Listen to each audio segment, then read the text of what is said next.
Infrastructure South Africa promises quarterly updates ahead of release of third edition of Construction Book.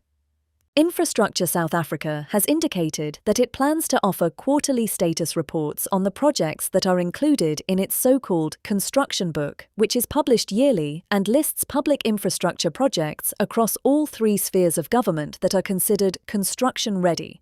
Speaking ahead of the release by President Cyril Ramaphosa of the third edition of the book, Infrastructure South Africa head Mameetse Masemola said the quarterly updates would provide an indication as to whether the projects were proceeding as intended. She acknowledged that a collation of projects was insufficient and indicated that it, thus, intended to provide regular reviews in a bid to offer line of sight over government's R1.1 trillion infrastructure commitment from budget to delivery. The third edition, Masemola confirmed, would also include public-private partnerships for the first time, but would have municipal infrastructure, including water, sanitation, electrification, and road, as its key focus. This was in line with the Shaping the Future of Municipal Infrastructure theme of the 2026 edition of the Sustainable Infrastructure Development Symposium South Africa, where the new construction book was due to be unveiled. Public Works and Infrastructure Minister Dean McPherson indicated that the conference would also highlight progress on the country's 81 Strategic Integrated Projects, SIPs, which comprised 263 individual projects. The SIPs, which were gazetted only following cabinet approval, had an estimated combined investment value of R2 trillion and included both public sector-led and private sector-led infrastructure projects.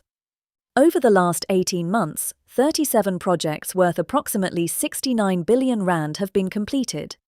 82 projects worth approximately R502.7 billion are currently in construction. A further 54 projects worth approximately R206 billion are in documentation and procurement, McPherson reported.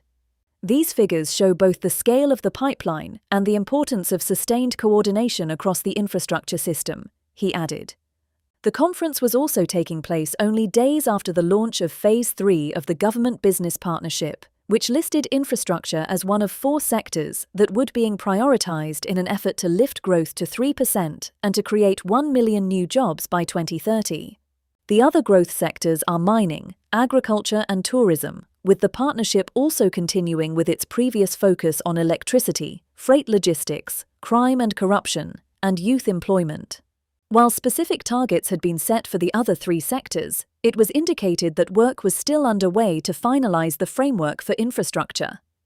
Nevertheless, business did name Fani Titi, Sim Chabalala and Hendrik Du Toit as its 3 CEO sponsors for the partnership's focus on infrastructure.